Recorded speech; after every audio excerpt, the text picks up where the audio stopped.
Bonjour Youssef. Bonjour Eric. Fais un petit sourire quand même, on a l'impression que tu es stressé. Non, je suis toujours comme ça. On retrouve Youssef Indy parce que on va continuer nos rencontres régulières, mais dans ce cadre, il tenait particulièrement à répondre à Randy Yaloz. Ce nom ne vous dit sans doute rien, mais je vais faire une petite introduction quand même, puisque au fond, nous faisons un droit de réponse, une forme de droit de réponse à Randy Yaloz. Randy Yaloz est le président des Republican Overseas de Paris, de France, c'est-à-dire des républicains de l'étranger, des républicains du Parti républicain des États-Unis. Et Randy Yaloz a organisé un événement le 10 ou 11 novembre. En novembre, en tout cas c'était en novembre. C'était le 10 ou le 11, qu'importe, qui était donné la parole à un certain nombre de personnalités, certaines bien connues des milieux très sionistes militants comme André Berkoff ou Éric Morillo, d'autres, Éric Zemmour surtout. Éric Zemmour, d'autres plus on va dire mitigés ou incertains, tels Florian Philippot ou Nicolas Dupont-Aignan, qui a sur cette chaîne même répondu aux critiques qui lui étaient faites, que je lui avais faites, enfin je ne lui avais pas vraiment fait de critique, mais qui a répondu à l'interview que Youssef nous avait donnée sur ce sujet, sur la portée et la signification de cette journée. Il y avait aussi Jean-Frédéric Poisson, je crois. Alors il y avait dans la salle accessoirement Jean-Frédéric Poisson et quelques autres personnalités. Petite précision sur Jean-Frédéric Poisson, qui il y a quelques années avait pointé du doigt l'influence du lobby pro-israélien sur le discours d'Hillary Clinton. Donc Hillary Clinton, folle furieuse, qui s'est réjouie de la destruction de la Libye et de la mort de Kadhafi, qui promettait de raser l'Iran et de le ramener à l'âge de pierre, et qui promettait aussi une guerre contre la Russie. Donc rien que ça, il s'était fait taper durement sur les doigts, Jean-Frédéric Poisson, et du coup, il a changé de cible, il a tout de suite écrit un livre, ou fait écrire un livre sur l'islamisme, sur le danger de l'islam. Voilà. Et donc, Randy Yaloz a publié, moi j'ai pas lu parce que je ne lis pas les critiques quand elles sont, sont un peu stériles. Randy Yaloz, il a fait une vidéo ou un article, un texte très court pour te répondre en réalité, puisque moi je ne suis qu'un messager dans cette affaire, et pour répondre à Asselineau qui avait aussi tempêté contre cette journée à laquelle il n'était pas invité.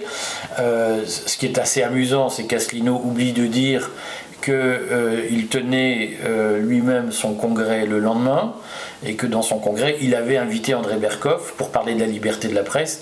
Berkoff parlait chez Yaloz de la liberté de la presse la veille, comme quoi Asselineau n'est jamais extrêmement clair sur sa relation avec le petit milieu parisien proche des sionistes, et que à la fois il les critique et en même temps il aime bien les inviter, ce qui laisse planer un doute sur la sincérité complète des propos souvent très catégoriques de Asselineau.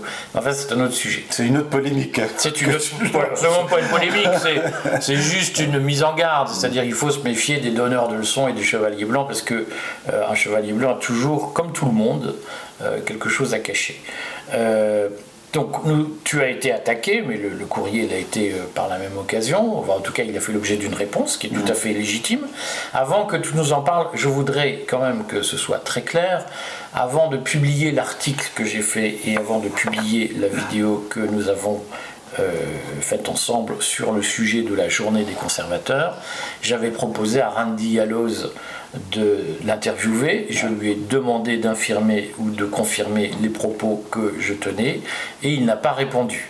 Donc Randy Yaloz n'a pas joué le jeu de la liberté de la presse, puisque moi, déontologiquement, j'ai donné la parole à celui qu'on incriminait, et il n'a pas souhaité y répondre. C'est plus tard qu'il a fait une réponse, mais moi je suis parfaitement clair, le gars, quand on lui a tendu le micro, ne l'a pas saisi, et il n'a pas souhaité me contacter, alors que moi je lui ai écrit pour répondre aux critiques qui étaient faites ou aux questions qui étaient posées. Voilà, ce point étant fait, je le rappelle, je le fais systématiquement, quand je mets quelqu'un en cause, je lui écris à l'avance, je l'ai fait récemment sur La France Insoumise, qui était mise en cause par Anne-Sophie Pelletier, j'avertis toujours les gens que nous attaquons, lorsque bien entendu il s'agit d'attaques de fond, factuelles, de fond, je les avertis toujours des propos qui vont être tenus et je leur propose toujours de s'exprimer librement et de répondre librement à nos attaques.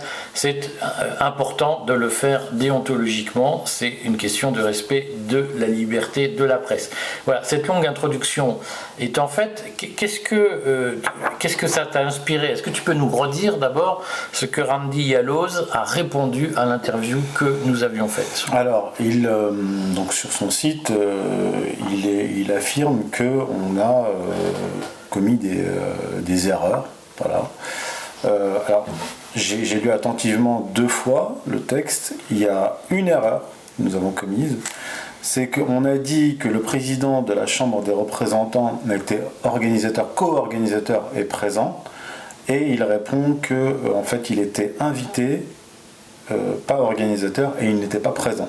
Voilà, il n'a pas pu répondre à l'invitation. Pour le reste, il n'y a rien de précis et de factuel. À part des procès d'intention, je n'ai pas vu grand-chose. Donc là, on va arriver au cœur du sujet. Alors moi, dans la vidéo, je rappelle que j'expliquais qu'il y avait une stratégie pro-israélienne de rattacher au wagon israélien les droites souverainistes européennes. Ça sort pas de mon chapeau. J'ai cité une étude universitaire durant notre entretien, très sérieuse, très documentée, qui montre d'ailleurs qu'il n'y a pas que les droites européennes qui sont approchées. Par exemple, vous avez en Angleterre, au sein des grands partis conservateurs, travaillistes, et au sein du UKIP, des organisations d'amitié anglo-israélienne, The Conservative Friends of Israel, The Labour Friends of Israel, et les amis d'Israël au UKIP. Alors, je vais te couper, mais c'est pour bien éclaircir. Donc, ce qui est important de dire, c'est que la stratégie d'infiltration, on va dire, de l'univers sioniste, ne s'arrête effectivement pas au parti de gouvernement. Si on admet l'hypothèse que UKIP, qui est donc le parti qui a appelé au Brexit, dirigé par Nigel Farage, ce parti n'est pas un parti de gouvernement, c'est un parti de contestation, un parti populiste, et la stratégie d'infiltration des milieux sionistes, elle touche aussi les milieux populistes comme les nôtres, les souverainistes, les dissidents, les identitaires, etc. Nous sommes tous exposés au risque d'avoir des amis qui viennent nous dire Israël c'est bien, c'est ça que tu nous dis. Oui, et plus que ça, même donner de l'argent. Par exemple, le UKIP de Nigel Farage a été financé principalement par Richard Desmond, qui est un millionnaire juif anglais, qui est notamment propriétaire de chaînes pornographiques, et qui avait aussi soutenu, avant d'apporter son soutien financier à UKIP, qui avait apporté son soutien financier au Parti travailliste, au Parti conservateur. Et il était donc derrière le UKIP, et son discours à Richard Desmond, c'était « Je suis pour un vote sur le Brexit, on reste ou on en sort, mais il a dit « Je n'ai pas d'opinion personnelle ». Donc en fait, c'est-à-dire que ces gens-là mettent leurs œufs dans tous les paniers. Voilà. Donc, pile y gagne, face tu perds. Voilà. Donc, c'est une réalité, c'est documenté. Mais ce qu'il faut quand même préciser, c'est que depuis une quinzaine, même une vingtaine d'années, il y a une réorientation vers les droites européennes et même l'extrême droite. Puisqu'en fait, là, ça correspond à l'extrême droitisation où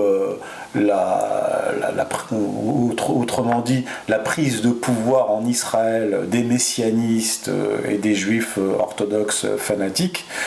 Donc ce virage-là stratégique correspond à ce virage politico-sociologique en Israël, ce qui est tout à fait logique. Donc vous avez aux États-Unis un lobby pro-israélien avec une branche à gauche, une branche à droite. Vous avez le OAZ par exemple, qui a été financé par feu Sheldon Adelson, l'un des juif ukrainien, l'un des hommes les plus riches des États-Unis, qui est mort là, il y a quelques années, qui était aussi, qui finançait le parti républicain et qui avait mis 20 millions de dollars dans la campagne de Donald Trump et qui avait, donc l'aile droite du lobby pro-israélien, défendait par exemple Steve Bannon, lorsqu'il était attaqué par la gauche américaine, enfin juive américaine, c'est-à-dire l'AFD, l'Anti-Defamation League. Et donc, l'étude universitaire dont j'ai parlé lors de notre vidéo met en évidence que le lobby pro-israélien et les financiers, les milliardaires juifs américains, pas seulement juifs américains, mais même juifs ukrainiens, comme Igor Kolomoïski, mettent de l'argent dans les mouvements souverainistes européens, et même contre l'Union européenne. Alors, on va être précis. The Movement de Steve Bannon, qui a été fondé j'ai la date, le 9 janvier 2017. D'accord ? On nous l'a présenté effectivement comme le Trumpisme en Europe, soutenant les mouvements souverainistes, contre le globalisme, etc. Or, ce mouvement de Steve Bannon était en fait cofondé, donc Steve Bannon, et Michael Modrikamen, qui est un avocat, homme politique belge et proche de Joël Rubinfeld, qui était le vice-président du Parti populaire de M. Modrikamen. Joël Rubinfeld a été, par exemple, président de l'équivalent du CRIF belge. Il a été président du Parlement juif européen de 2012 à 2014. Parlement juif européen qui a été cofinancé par l'oligarque mafieux juif ukrainien Igor Kolomoïski, qui a été derrière la carrière de Zelensky. Et ce qui est intéressant, c'est que un mois avant la création de The Movement de Steve Bannon, redis-nous l'année de création de The Movement. 2017. Donc janvier 2017. En décembre 2016, Modrikamen participe, donc un mois avant, il participe à l'International Leaders Summit à Jérusalem, organisée par sa femme. Alors je précise que M. Modrikamen se présente comme juif, mais il n'est pas juif. Il est proche des milieux juifs pro-israéliens, mais il n'est pas juif. Comment on sait ? C'est un faux juif. On a fait une petite enquête à l'époque, parce que j'ai écrit tout un article qui a été publié sur academia.edu, relayé par Égalité et Réconciliation. Et pendant que je menais cette enquête, j'en parlais avec Xavier Poussard de Faits et Documents. Et en fait, je crois que c'est quand il a lu mon article, Xavier Poussard, c'est là qu'il m'a dit oui, en fait, lui, il a fait une enquête, lui, c'est un faux juif, quoi. C'est marrant. Et donc, ce Modrikamen, par contre, il est marié à une juive, qui a organisé le sommet à Jérusalem. Il a été reçu, lui et sa délégation, à Jérusalem lors de cet événement, par le chef du Shomron, donc Samarie Council, donc qui s'appelle Yossi Dagan, et à la Knesset. Donc, il participait à cet événement donc à Jérusalem avec des Américains, des Belges, des Indiens, des Israéliens et des Anglais, dont des partis eurosceptiques comme le UKIP de Nigel Farage. Et en fait, au terme de ce sommet, ils ont signé un document qui s'appelle la Déclaration de Jérusalem, qui est pour le respect de l'état de droit, la souveraineté des nations et la lutte contre l'islam radical. Donc en fait, on est sur la ligne Likoud, parce qu'il a été quand même reçu par Yossi Dagan, en fait, qui gère une région coloniale de Cisjordanie. On est en train de parler de colons, d'accord ? Donc c'est cette tendance-là qui a pénétré les milieux souverainistes. Et donc ce Modrikamen, le mois suivant, crée The Movement avec Steve Bannon. Mais en fait, Steve Bannon n'a strictement rien géré du tout. Alors attends, ce que tu nous dis, c'est The Movement, qui est l'entité trumpiste en Europe, pour aller vite, ou en tout cas le lieu d'influence des trumpistes en Europe, a été créé par un certain Modrikamen, qui est belge, et qui est au fond très proche du gouvernement israélien. Voilà. Et du Likoud. Voilà, du Likoud. Donc c'est la ligne Likoudnik. Donc quand on recoupe les différentes informations, ceux qui financent le Parlement juif européen, ceux qui se rapprochent des mouvements à la fois souverainistes, de droite ou d'extrême droite, en Belgique, en Angleterre, en Hollande, eh bien c'est la tendance Likoudnik. Pourquoi j'apporte ces précisions? C'est que quand on parle de Randy Yaloz et de l'événement qu'il a créé, il y a eu des précédents, c'est-à-dire que ça correspond à un mouvement de fond qui démarre il y a une quinzaine, une vingtaine d'années, d'accord, et qui accompagne les mouvements, ou qui essaie de récupérer plutôt les mouvements souverainistes européens de défiance vis-à-vis de l'Union européenne, et qui les ramène dans l'escarcelle israélienne. Et en fait, quand on les ramène dans l'escarcelle israélienne, on les ramène dans le globalisme de droite. Parce que le piège, là, c'est quelque chose que je vais commencer à répéter, c'est que comme l'Europe est dominée par les États-Unis et les différentes tendances qui s'opposent aux États-Unis, eh bien, en Europe, on se voit imposer un nouveau clivage, le globalisme de gauche et le globalisme de droite. C'est-à-dire que vous n'avez plus le choix entre les deux. Il n'y a plus de juste milieu. Vous ne pouvez plus être gaulliste ou je ne sais quoi. Le globalisme de gauche, c'est le globalisme sorosien bien expliqué par Pierre-Antoine Plaquevent, le LGBTisme, l'abolition des nations, etc. Si vous êtes contre, eh bien, vous n'avez pas d'autre choix que d'être dans le globalisme de droite, c'est-à-dire le néoconservatisme, la tendance likoudnique. Donc vous pouvez être conservateur contre le LGBTisme, mais vous devez être pro-israélien, pour la ratonnade, l'épuration ethnique, etc. C'est la ligne Zemmour qui se retrouve chez Randy Yaloz.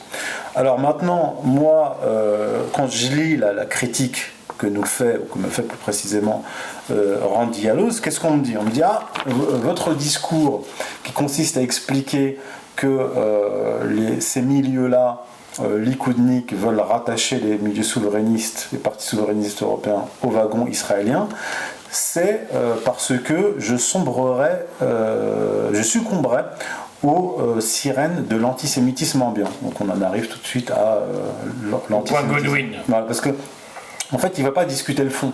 Quand je parle de choc des civilisations, quand je critique Zemmour, etc., il ne répond pas. Il dit oui, on laissera ça à l'appréciation des lecteurs. Il n'y a pas de débat de fond. C'est vous êtes antisémite. Mais je précise encore une fois que le WFI précise. Donc le World Freedom Initiative, donc sur son site, affirme, donc en fait c'est Randy Yaloz, affirme que l'événement de novembre a été imaginé par Randy Yaloz. Ce qui est factuellement vrai. Voilà, c'est eux qui le disent. Randy Yaloz. Moi, les informations que j'ai eues par la bande, c'est que au fond, les Republican Overseas ont été très peu associés en tant que tels à l'organisation de l'événement, et que non seulement Randy Yaloz en est devenu président, donc est devenu président des Républicains d'Outre-mer, un peu faute de combattants, et probablement de façon un peu mystérieuse, m'ont dit un certain nombre de personnes, et que par ailleurs cet événement a été préparé dès le mois de mai 2023, c'est-à-dire avant l'opération du Hamas, et que et donc Randy Yaloz a fait le choix de donner une tribune large à Éric Zemmour, puisque c'était lui l'invité principal. Discours d'inauguration, discours de clôture par Éric Zemmour. Et qu'il a fait le choix un peu de façon solitaire, c'est-à-dire que au fond le World Freedom Initiative est porté par le président des Republican Overseas, mais n'est pas porté par les Republican Overseas eux-mêmes. C'est une initiative présentée comme personnelle par le président. Tu fais bien de préciser ça parce que ça va me permettre de répondre à un autre point. En fait, c'est une réponse faite à Asselineau, parce que nous, on a repris l'information relayée par Asselineau. Asselineau dit que le comité Trump France n'a pas été invité, n'a pas été contacté. Alors eux, ils répondent à ça sur leur site, la WFI, en disant nous n'avons pas eu le temps de les contacter. Voilà. Nous n'avons pas eu le temps de les contacter. C'est quand même curieux. Ils ont eu le temps de contacter Philippot, Zemmour, Nicolas Dupont-Aignan, Berkoff, le tout Paris néocon, mais ils n'ont pas eu le temps de contacter. Voilà. Et eux ne se sont pas manifestés. Alors je ne sais pas, peut-être qu'ils n'étaient pas au courant, le comité Trump. Bref, je referme cette parenthèse. Maintenant, qui est Randy Yaloz? Tu l'as dit, donc c'est un avocat qui a fait une partie de ses études aux États-Unis et à Tel Aviv. Donc je suppose qu'il est de confession juive. Et en faisant quelques recherches, je découvre qu'il n'est pas seulement pro-israélien, c'est vraiment un pro-israélien likoudnik. Alors, je vais le citer. Il participe à une émission, il est interviewé le 12 octobre 2023 par Ligne Droite. Je crois que c'est Radio Courtoisie. Donc il y a 2 médias qui ont donné la parole à Randy Yaloz depuis plusieurs mois. Avant cette journée, c'est François et Ligne Droite. Voilà. Alors, on lui pose la question suivante, donc suite aux événements du 7 octobre.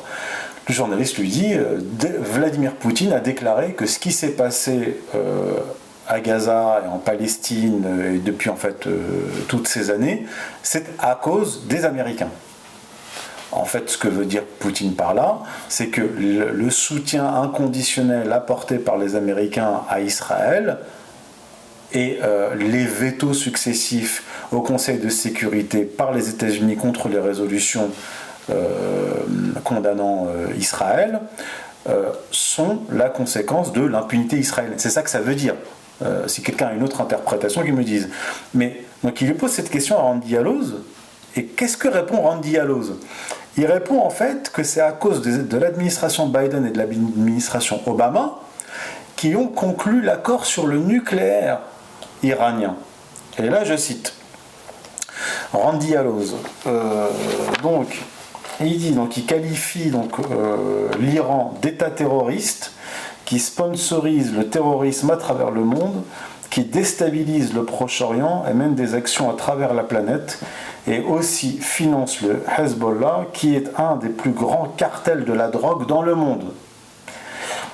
Pour Yaloz, l'accord sur le nucléaire a débloqué des milliards de dollars, qui étaient gelés, les milliards de dollars de l'Iran, et à partir de ce moment-là, on a tout ce qui se passe au Proche-Orient. ISIS, ou Daesh, la guerre au Yémen, en Irak, toute la région part en feu et en sang.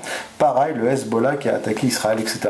Donc en fait, il aurait pu rajouter que derrière le Covid, la fièvre purpurale et le cancer, il y a l'Iran. Parce que là, en fait, on a vraiment le discours de Netanyahou. En fait, il tord les propos de Poutine. Et il nous explique que Daesh en fait serait une création iranienne. Alors bon, on peut critiquer l'Iran, on peut dire que l'Iran a des velléités régionales, tout ce qu'on veut, etc. Mais c'est pas l'Iran qui a détruit l'Irak. D'ailleurs, si l'Iran est présent aujourd'hui en Irak et en Syrie, c'est bien parce que le lobby pro-israélien a poussé les États-Unis à détruire l'Irak et à détruire la Syrie, ce qui a permis à l'Iran d'élargir son influence régionale. Pour une puissance régionale, on va dire, cette bonne guerre. On ne peut pas le reprocher à l'Iran. L'Iran joue son jeu et avance ses pions. Mais ce qu'il est en train de nous dire, Randy Yaloz, là, qui ment comme un arracheur de dents, c'est que le chaos au Proche-Orient trouverait sa cause à Téhéran. Alors qu'en réalité, encore une fois, quand on lit les travaux, les documents, notamment ceux de Stephen Walt et John Mearsheimer, on découvre que c'est le lobby pro-israélien et les dirigeants israéliens qui sont à l'origine du chaos proche-oriental. Donc quand certains nous reprochent de critiquer cette initiative de Randy Yaloz, en fait, qui est un porte-parole du Likoud en Europe et qui veut se rapprocher des mouvements souverainistes européens, c'est eux qui sont en contradiction avec eux-mêmes. C'est-à-dire que si on est... Eux, tu vises qui nous reproche d'avoir critiqué Randy Yaloz? Je peux dire par exemple Lucien Cerise, qui soutenait il y a quelques années Marine Le Pen, puis qui s'est mis à soutenir Éric Zemmour, qui quand même passé toute sa campagne à attaquer Marine Le Pen et donc à affaiblir le Rassemblement national, maintenant prend la défense de Randy Yaloz, en gros, d'un néoconservateur, d'un représentant du Likoud en Europe contre moi. Donc c'est curieux, moi j'aimerais bien comprendre où est la cohérence. Je n'arrive pas à comprendre. Si on est d'ailleurs comme lui, pour la défense de l'intégrité de l'État et du territoire syrien. On ne peut pas défendre la cause de Randy Alloz, puisque Randy Alloz est dans un discours anti-iranien, comme hier, ils avaient un discours anti-Saddam Hussein. Donc encore une fois, moi en 2003, j'étais jeune, mais j'étais quand même opposé, j'étais contre, comme beaucoup de gens, contre la guerre en Irak. Ça ne veut pas dire que j'étais un baassiste pro-Saddam Hussein. Voilà. Donc si aujourd'hui on est contre la guerre que veulent provoquer les Israéliens contre l'Iran, ça ne veut pas dire qu'on est chiite ou payé par l'Iran. Simplement, c'est parce qu'on ne veut pas d'un chaos supplémentaire. Et si les Iraniens ont profité éventuellement, effectivement, de la situation chaotique en Irak, c'est pas eux qui l'ont provoqué. Mais on ne peut pas être à la fois pour la pacification du Proche-Orient contre la guerre en Ukraine, et en même temps du côté de Randy Alloz, qui lui se fait le porte-parole du Likoud, qui cherche à provoquer une guerre contre l'Iran. C'est quand même pas rien. Donc en fait il y a une ambiguïté, c'est-à-dire que vous avez chez des pro-Trump, comme soi-disant Randy Alloz, donc des gens qui vont critiquer la politique américaine en Ukraine, d'accord, mais qui vont en même temps tenir le discours de l'État d'Israël, de Netanyahou, sur la question du Proche-Orient. Là, il y a contradiction, il y a manipulation. Donc pour être parfaitement cohérent, si par exemple Lucien Cerise veut être cohérent, il est contre la guerre en Ukraine, il est contre la guerre en Syrie, et je pense qu'il est aussi contre la guerre contre l'Iran. Donc il ne peut pas être à la fois sur cet axe-là, et en même temps pro-Zemmour, parce que Zemmour a quand même soutenu le régime de Kiev, alors que, je crois que Lucien Cerise a écrit un livre entier sur la guerre otanienne contre la Russie en Ukraine. Donc on peut pas, à un moment donné, on peut pas s'auto-pirater, s'auto-neuro-pirater. Voilà. Je ne sais pas, sauf à être dominé par ses passions et à ne pas être très cohérent. Ouais. Sur le fond, est-ce qu'on peut se dire est-ce que tu peux essayer de nous arriver même, réussir à nous expliquer pourquoi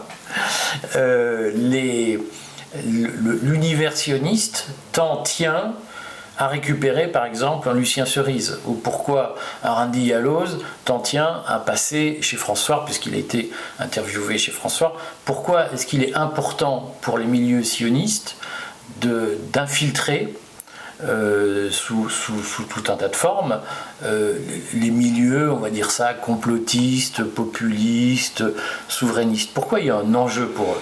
Il y a un véritable enjeu au-delà de ces petits milieux que eux qualifient de complotistes ou je ne sais quoi. Comme je l'ai dit, il y a un véritable enjeu de ne pas laisser des mouvements souverainistes authentiquement opposés à l'Union européenne, à l'euro, à l'OTAN, sortir du giron israélo-américain. Donc il faut les maintenir dans ce giron-là, et surtout essayer d'empêcher ou de réduire au maximum les attaques contre eux. C'est-à-dire que si vous invitez certains intellectuels à votre micro, vous êtes André Berkoff, vous allez quand même contrôler la parole, parce que vous allez négocier avec la personne au préalable, vous allez poser des conditions, on ne va pas parler d'Israël. Ou alors on va s'arranger pour que les gens n'en parlent pas. Oui, voilà. On ne va pas leur poser de questions sur le sujet. Voilà. Moi, ça m'est déjà arrivé sur un média que je ne citerai pas. On m'a fait inviter, puis on m'a dit si vous venez, on ne fait pas de procès à Israël et on ne fait pas d'amalgame entre sionisme et antisémitisme. Alors, je précise au passage que ceux qui font l'amalgame entre sionisme et antisémitisme, ce sont surtout les sionistes. Mais tu en as un peu trop dit. Quel média? Je ne le dirai pas parce que je ne veux pas mettre dans l'embarras certaines personnes. J'y suis quand même allé. Les gens, je pense que j'y suis allé et j'ai dit ce que j'avais à dire. J'ai dit ce que j'avais à dire sur Israël, sur le sionisme, etc. Je n'ai plus jamais été invité par la suite. Bref, donc je sais comment ça se passe. Donc quand on passe chez Berkoff, quand Berkoff a voulu m'inviter, il n'a pas voulu m'inviter pour parler de Gaza, d'Israël. Il a dit, son assistant a dit, vous venez avec votre dernier livre, La guerre des États-Unis contre l'Europe, et on en parle. Donc un livre que Berkoff n'a pas lu et qui n'est pas du tout dans le sujet d'actualité. Donc moi, ce que je constate, puisque, bon, comment t'expliques ça? Je vais quand même préciser une chose, c'est que comme Lucien Cerise m'a beaucoup attaqué ces derniers temps sur Twitter. Je pense que tu prends de... Ah bon? Oui. Dis quoi sur Twitter? En fait, il a pris le parti de Berkoff, tous ces gens-là, contre moi, c'est pas intéressant. Par contre, quand il est passé chez Berkoff, à mon avis, il y a eu des négociations préalables, parce que quand il est passé chez Berkoff, ils ont parlé d'un seul livre de Lucien Cerise, Gouverné par le chaos, aux éditions Max Milo. Pas un mot sur les ouvrages publiés chez Culture et Racines, et pas un mot sur le livre qu'il a publié chez Contre-Culture. Donc à mon avis, Berkoff a balisé le terrain. Je décode parce qu'il y a plein de gens qui sont perdus. Donc il y a un univers, on va dire, qui est plutôt identitaire autour de Contre-Culture, qui est la maison d'Alain Soral, pour aller vite, et Culture et Racines, où moi-même je suis publié par souci de transparence, et où toi-même tu vas, je crois, commettre un livre, Culture et Racines, et plutôt dans cette mouvance identitaire. Et la question qu'on se pose, c'est pourquoi Culture et Racines fait aujourd'hui le jeu des gens qui sont plutôt pro-sionistes. Moi, je ne dirais pas Culture et Racines, c'est-à-dire que Lucien Cerise, lui, il fait ce qu'il veut, voilà, en tant qu'auteur. Maintenant, chez Culture et Racines, il y a des gens qui ont des analyses et des positionnements très différents. Entre Lucien Cerise qui défend Éric Zemmour et quelqu'un, je ne sais pas, comme Pierre-Antoine Plaquevent, il y a une différence de positionnement. Mais Lucien Cerise, pour ce qui est de son domaine d'expertise, l'ingénierie sociale, moi j'ai aucun problème à le lire, à apprécier ses analyses et même à le citer, aucun problème. Mais dès qu'on arrive sur le terrain politique, je l'ai retrouvé face à moi sur la question de Zemmour. Bon, au final, qui est-ce qui a eu raison sur le cas Zemmour? Est-ce que c'était une imposture de l'oligarchie pro-israélienne ou pas? Oui, la réponse est oui. Voilà. Donc voilà, on peut commettre des erreurs. Moi aussi, j'en commets. Il n'y a pas de souci là-dessus. Simplement, je pense que là, il y a une faute grave, stratégique, pour pas dire morale, que d'imaginer qu'on va être plus malin que le malin et être du côté de la Russie sur la question ukrainienne, du côté de la Syrie quand on voyage en Syrie, puis quand on est ici, on va se mettre du côté de ceux qui ont voulu détruire la Syrie, qui ont détruit la Syrie et l'Irak, etc. Ça ne tient pas. Je dis qu'il faut être cohérent et ne pas jouer le jeu de l'ennemi, c'est-à-dire la duplicité, le mensonge. Quand on veut jouer au plus malin avec le diable, on perd toujours. Je précise au passage que André Berkoff, qui est sur la ligne israélienne, chaque fois qu'il peut taper sur l'Iran, les femmes volées d'Iran, là, récemment il a invité un auteur qui a publié un livre sur l'État iranien qui serait dirigé par des mafieux. Donc chaque fois que Berkoff peut le faire, il le fait. Encore une fois, c'est pas la question de savoir si l'Iran ce sont des gentils ou des méchants. La question c'est de savoir quel est l'agenda israélien. Aujourd'hui c'est l'Iran qui est méchant. Hier, c'était Saddam Hussein qui était méchant, c'était Bachar al-Assad qui était méchant, et avant-hier, c'était Nasser qui était méchant. Ça ne s'arrête jamais. Donc le problème, c'est que ces gens-là veulent pousser les pays occidentaux à faire des guerres à leur place. C'est ça le problème. Voilà. Donc quand on va chez Berkoff, on dit « il est gentil Berkoff ». Je rappelle que Berkoff est allé après le 7 octobre en Israël, c'est arrêt sur image qu'il a rapporté, pour récupérer les éléments de langage qu'il a relayés ici. Le Hamas veut détruire Israël, etc. Mais en attendant, ceux qui se font épurer ethniquement, ceux qui se font bombarder massivement et tuer par dizaines de milliers, ce ne sont pas les Israéliens, ce sont les Palestiniens. Voilà. Donc il faut être cohérent. Est-ce que ça signifie qu'il y a aujourd'hui chez les néoconservateurs une stratégie d'infiltration cognitive qui consiste à se faire passer pour résistant, à flatter un certain nombre de colères, d'émotions chez ceux qui aujourd'hui contestent la mondialisation, ce qu'on appelle les dissidents, les complotistes, etc., et qu'au fond, leur objectif, c'est de faire un peu du judo, c'est-à-dire se servir de la force de l'adversaire contre l'adversaire lui-même. Est-ce que les contrôleurs d'influence ou d'opinion que tu viens de citer, tu viens d'en citer un certain nombre, il y en a d'autres, est-ce que leur objectif, c'est de flatter un certain nombre de gens malheureux, on va dire ça comme ça, pour orienter leur colère vers la haine de l'arabe? Moi, j'ai été très frappé au moment de la mort de Naël. On peut penser ce qu'on veut de l'univers Naël. Il n'en reste pas moins qu'un policier a tiré à bout portant sur un conducteur qui était dans sa voiture immobilisé. J'ai été très attaqué par Éric Morillo à ce moment-là, qui participait à la journée de Randy Yalloz, au nom du « il faut défendre les forces de police ». Est-ce qu'il faut défendre l'ordre? Les Arabes sont des dangers, les musulmans nous détestent, veulent nous égorger. Ce sont des thèmes qui sont activés pour servir la cause pro-sioniste par des gens qui se présentent comme des contrôleurs d'influence. On a vu beaucoup Berkoff parler du vaccin, du Covid. Est-ce que ces thèmes-là ont été utilisés pour endormir la méfiance d'un certain nombre de dissidents et pour leur dire « nos ennemis, c'est les Arabes, surtout ne critiquez pas Israël ». Alors, en fait, il y a des thèmes qui sont là et qui n'ont pas été inventés. C'est-à-dire que l'immigration de masse... c'est pas les sionistes qui l'ont inventé. La délinquance, c'est pas les sionistes qui l'ont inventé. Les femmes agressées par des migrants, c'est pas les sionistes qui... Donc tout ça, ça existe, c'est réel. Mais le problème, c'est que au lieu de faire une proposition politique, parce qu'en fait, c'est des questions politiques qui se règlent politiquement, on va envenimer les choses, ou plutôt pousser les populations à se confronter les unes aux autres. C'est ça le problème. Or, c'est au pouvoir public de régler ces problèmes-là. Or, le pouvoir public, aujourd'hui, contribue à créer les problèmes. C'est pas aux gens dans la rue d'empêcher l'immigration de masse. C'est pas aux gens dans la rue de résorber la délinquance. C'est à l'État de le faire. Or, l'État a été pris en main par une oligarchie qui l'a privatisé et qui a même privatisé la police. On l'a vu avec les Gilets jaunes, c'est-à-dire qu'on utilise la police pour défendre des intérêts privés contre les intérêts publics. Elle est là la réalité. Et ces néoconservateurs-là ne proposent pas de solution souveraine, c'est-à-dire d'intérêt général, sortir de l'escarcelle des États-Unis, sortir de l'OTAN, sortir de l'UE, sortir de l'euro.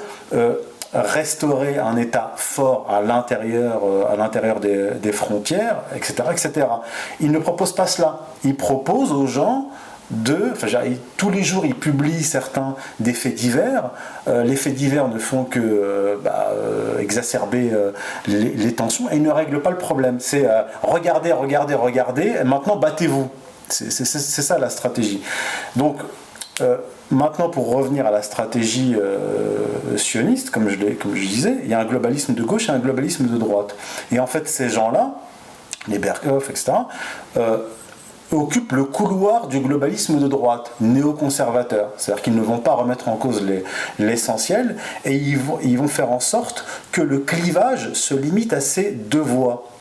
Soit vous êtes un sorosien LGBTiste, si vous ne l'êtes pas, vous êtes un conservateur pro-sioniste. Et c'est pour ça que, par exemple, André Berkoff, pour arrêter de parler de moi ou de Cerise ou de je ne sais qui d'autre, quand le général de Lavarde est passé sur CNews et qu'il a parlé de la meute médiatique et qu'on lui a demandé, et que Posternak lui a demandé qui est à la tête de la meute médiatique, il a répondu la communauté que vous connaissez bien, sans dire, il n'a pas précisé quelle communauté, eh bien... coupure d'antenne, et derrière, attaque de Goldnadel contre le général de Lavarde. On peut redire sur quelle chaîne c'était? C'était sur CNews.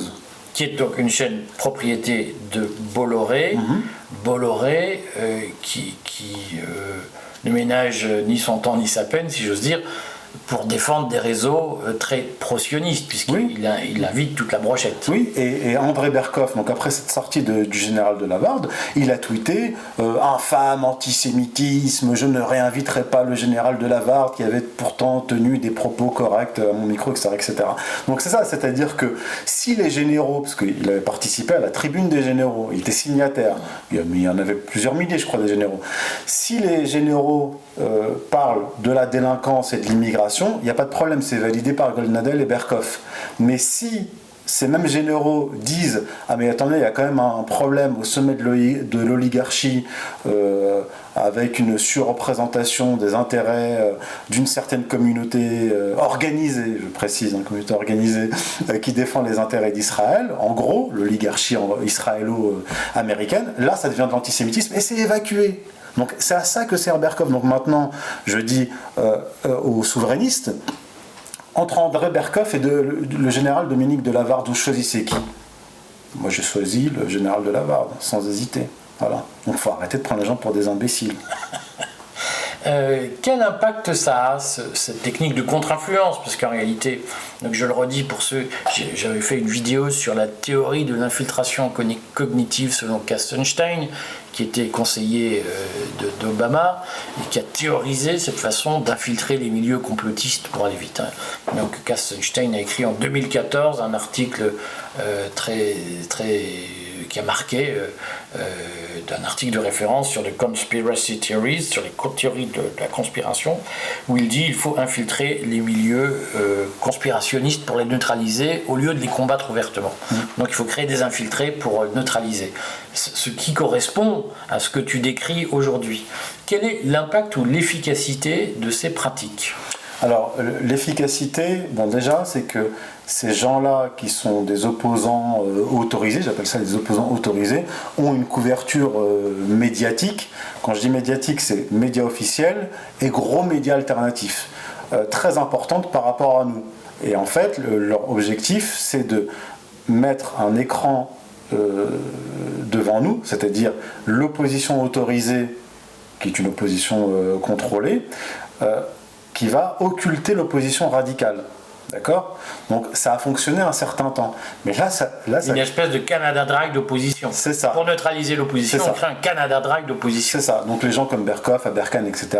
ne vont pas pointer du doigt une certaine élite, une certaine oligarchie. Ils ne vont pas pointer du doigt Jacques Attali, qui est d'ailleurs régulièrement invité au micro d'André Berkov, ami depuis plus de 40 ans, et qui le présente comme le Puy de la Mirandole des temps modernes, alors qu'en tant que souverainiste, il devrait quand même lui dire vous avez fait en sorte, vous vous vantez d'avoir empêché toute sortie de l'Union Européenne, vous dites que les Français doivent rembourser la dette parce qu'ils ont élu des dirigeants qui ont contracté cette dette, comme si les Français avaient voté pour avoir une dette. Il nous dit qu'un pays c'est un hôtel, mais quand il est invité chez Berkov, aucune contradiction. Je ferme la parenthèse. Donc les gens comme Aberkan, Berkov, non seulement n'attaquent pas les Attali, mais en plus de ça, ils les défendent. Et quand il y a eu cette histoire le massacre à Gaza, ils ne vont pas pointer du doigt l'épuration ethnique. Ils vont plutôt dire ça serait pas mal finalement un Gaza 2 dans le Sinaï. Donc ils sont là pour ça. Donc ce sont des opposants. Ils vont s'attaquer par exemple au Covid, ils continuent à parler de Covid, mais je veux dire que maintenant c'est trop tard. Hein. Il y a eu des centaines de millions d'injections en France, ça y est, c'est fini. Ça sert à rien de répéter. Donc ils sont sur des combats, disons, d'arrière-garde, et quand ils combattent l'oligarchie, ils la combattent à moitié, et ils ne pointent pas du doigt les patrons, ils pointent du doigt les employés. C'est-à-dire que Berkov ou Aberkan vont attaquer Macron, mais ils ne vont pas attaquer celui qui s'est vanté de l'avoir inventé, à savoir Attali. Ils ne vont pas attaquer celui qui est derrière Macron, à savoir David de Rothschild, puisque Macron a déclaré qu'il était la couverture de David de Rothschild. Mais alors, ça c'est la première étape. Bon, les gens tombent dans le piège, mais le piège commence à se dissiper parce que la situation en France et même à l'international commence à se radicaliser. Et plus la situation se radicalise, plus les gens veulent des analyses radicales dans le sens de racine, au sens latin. La radicalité, c'est pas l'extrémisme. La radicalité, c'est aller à la racine des choses. Et plus ça avance, et plus les parcelles entre nous se créent. C'est-à-dire que quand Berkov est quasiment obligé en fait d'en arriver à inviter des gens comme Lucien Cerise ou Xavier Moreau. Il ne le fait pas de gaieté de cœur, il le fait parce que la situation l'impose. C'est-à-dire que les analyses de Lucien Cerise sur l'ingénierie sociale ont été validées de façon spectaculaire par le Covid. Donc d'une certaine façon, je vais faire un peu d'éloge des cerises, il sera content. Si tu fais un débat avec lui, il vaut mieux. Non, mais Cerise, sur ces analyses sur l'ingénierie sociale sont très pertinentes. Elles ont été validées par le temps, il faut le reconnaître. Elles ont été validées par le Covid. Les analyses de Moreau sur des années, sur l'évolution de la Russie, sur l'Ukraine, etc., ont été validées par la guerre, même si lui-même a reconnu certaines erreurs. Donc au bout d'un moment, vous avez des gens qui ont une exposition importante, Moreau une exposition quand même importante, Cerise une exposition importante, notamment grâce à Égalité et Réconciliation, et vous ne pouvez plus faire autrement. À partir du moment où la situation se radicalise, vous êtes obligé d'inviter des gens quand même assez radicaux. Oui, parce qu'on peut dire que Soral et Berkoff ne sont pas les meilleurs amis du monde. Non, mais ils se connaissent. Trahir aucun secret. Voilà, mais il a été le premier éditeur de Soral, Berkoff, dans les années 80. Mais résultat, il y a des parcelles qui se font entre nos deux mondes. C'est-à-dire que moi je connais personnellement Moreau, je connais personnellement Cerise, et à un moment donné, si vous invitez des Moreau, des Cerises et même des Kémy Séba, parce qu'il a invité Kémy Séba, Berkoff, vous allez indirectement ramener des gens vers nous. Et c'est pareil pour Zemmour. Moi j'ai beaucoup de gens qui ont commencé à me lire alors qu'ils étaient des Zemmouriens convaincus. Donc moi je pointe du doigt cette stratégie, mais à titre personnel je ne suis pas du tout inquiet. Parce que moi, ma vie... je peux me permettre aujourd'hui de dire à Berkoff, non, je ne viens pas chez vous à vos conditions. Je veux bien débattre avec vous sur tel sujet, en terrain neutre, mais j'ai pas besoin d'aller chez vous pour parler de mon livre « La guerre des États-Unis contre l'Europe ». J'en ai pas besoin. Bon, on s'est fait plein d'ennemis aujourd'hui. J'en suis désolé pour ceux qu'on a blessés. Je utilise la formule rituelle. Notre intention n'est pas de blesser, mais c'est vrai qu'on peut le dire, on rentre dans une phase nouvelle de la contestation qui sera plus dure. Ouais. Et nous qui voyons quand même dans les coulisses un certain nombre de petits billets qui circulent entre différentes personnes, il est un peu de notre responsabilité de dire ce ne sont pas que des accidents, il y a une technique de contre-influence néoconservatrice, technique de contre-influence très liée au milieu atlantiste, au milieu mondialiste, au milieu sioniste.